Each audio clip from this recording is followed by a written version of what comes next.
Ayurveda's thrust is Panchakarma. There are 5 methods of boosting your immune system. But I tell you, better than that, there's only one system. Love everybody.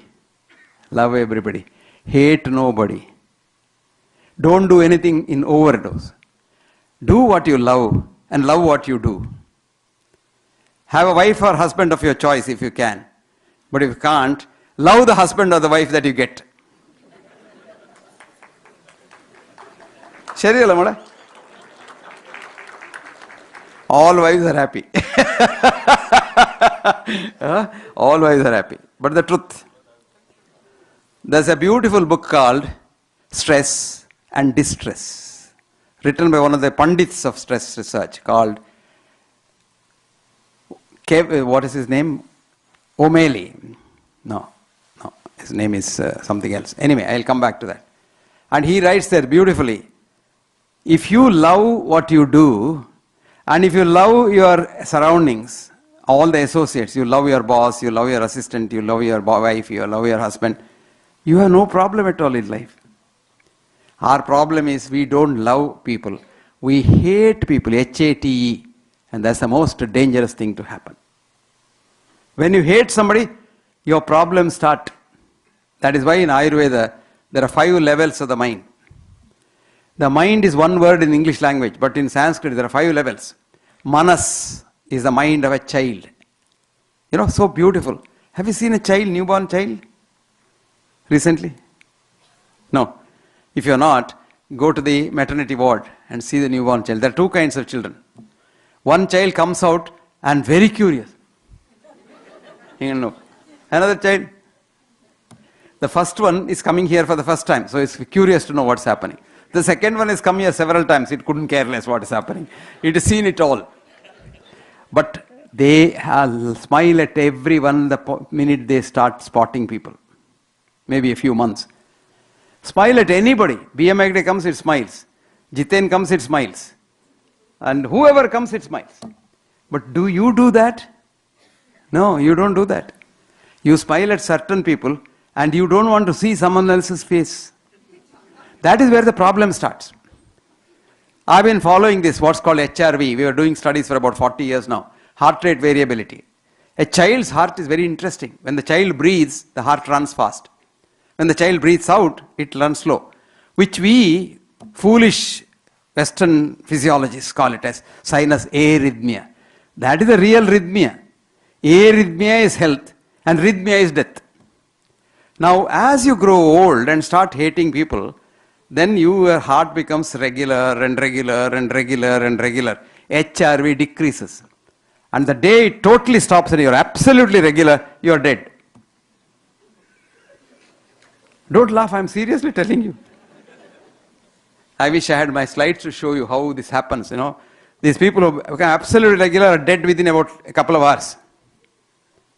But you can bring them from that state to the child state by doing pranayama. So beautifully. And pranayama is so good that you can bring them back to what's called tranquility. And that's where you can treat or use preventive measures. Yoga has that capacity to do that. That's why, thanks to our Prime Minister, yoga has now been recognized all over the world. A movement which he moved in the UNO,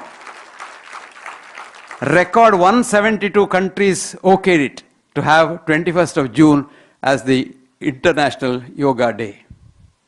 172 countries. And today you must see, I was in Lisbon last year. They invited me. There's a fascinating place in Lisbon. And there's a man who is Portuguese, but calls himself Swami Surya Prakash Ananda or somebody, and has the ochre robe. And he has got a big band of people doing yoga. And I was there for the 21st, and then we went up to the days, and one old lady comes. Oh, how old is she? 98.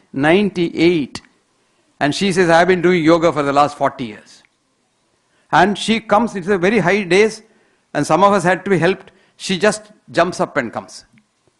I always tell, you can say a man is healthy or not by knowing what he takes 2 at a time.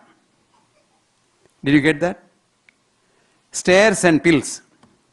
If he takes 2 stairs at a time, he will live another 50 years. If he takes 2 pills at a time, I don't know how long he will live. This girl was taking 2 steps, jumping, 2 stairs. And then she comes and we stand there and we all say, Om. This girl says, Om.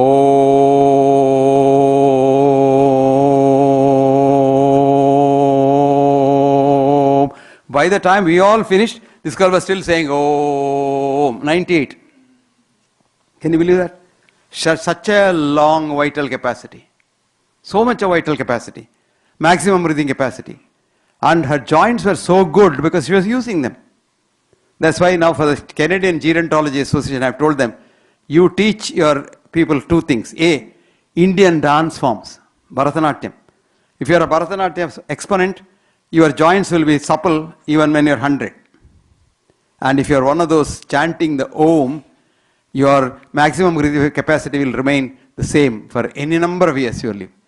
The 2 things that happen as age advances, A, joint mobility comes down, B, the vital capacity comes down. And you must see these people. And that's how the sinus arrhythmia of a child comes back to the adult also when once you become a child. When do you become a child? When you have no hang-ups. Child has no hang-up. I shouldn't talk to these people. No, I should, this is a meeting, I should like this and I should. Why all those restrictions? You want to yawn? Yawn to your heart's content. Child yawns, no? You must see the sophisticated westernized lady. Why that? You want to, burp? Burp. It's normal. You want to fart? Fart loudly. What is there? Haven't you seen Auden's poem on farting? He says, you must know how to fart. Very nice. Auden, very big English poem. He says, his poem is there. No man can smell his fart. You can smell everyone else's fart, not yours. Some relax. A child doesn't restrict it. Supposing it wants to fart, just a child doesn't say, I'll hold it on. Each time you hold it on, your blood pressure goes up. You're holding it on, breathing against closed glottis, which is Valsalva maneuver. You're almost killing yourself. Remember that. Fart, man. What is there? No, I'm just not joking. Seriously telling you. Become a child. Become a child in every aspect of it. That means your heart rate variability will come back to child sinus arrhythmia. And when once that happens, that's why that is a manas. Now the child is sent to school. Right? There, child is given some information. Time I am on. This restrict time illa ningane parnjade. Angane, sheri. Time limit restricts, Yesterday I was worried because, the time is there, so much of programs to go on, and the children were waiting for dancing, etc. So I didn't want to. Restrict and the blood pressure went up. Innella free for all. So what happens? You just send the child to school. School is said, this is BMI day, this is so and so, that is so and so, this is so and so, etc., etc. And that level of the mind is called buddhi. You know what buddhi is? What you are told. You are told. You are told you should not fart in public. That's buddhi.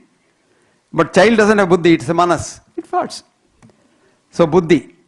That's why I say every newborn child is a genius, wrote Alexis Carrel, only to be converted to an idiot in school. So you become an idiot. So in the minute you become an idiot, then you become buddhi. Then after buddhi is the next level, where buddhi creates chitta. Chitta is buddhi plus ego. I am B.M. Hegde. I am A, B, C, D, E, F, G or some whatever it is. That is called chitta. And that's the level you get lot of problems in the mind. Chitta, vritti, undulations. Nirodha yogaha, Patanjali wrote. At the chitta level, you have so much of agitation in the mind. If you can control it, put a nirod there, not the government one, it leaks, but the real one.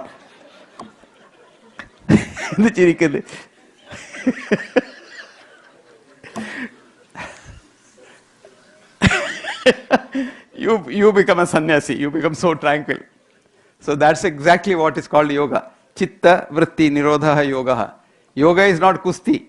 All that kusti you do, asanas, they are not yoga. Real yoga is chitta vritti nirodha yoga. And yoga is not joining the Atman with Paramatman, etc., etc. Actually, Patanjali was an atheist. He never believed in God. But chitta is chitta vritti nirodha yoga. So no religion can have any objection for yoga because it's not anything to do with religion. It's just the mind. That's all.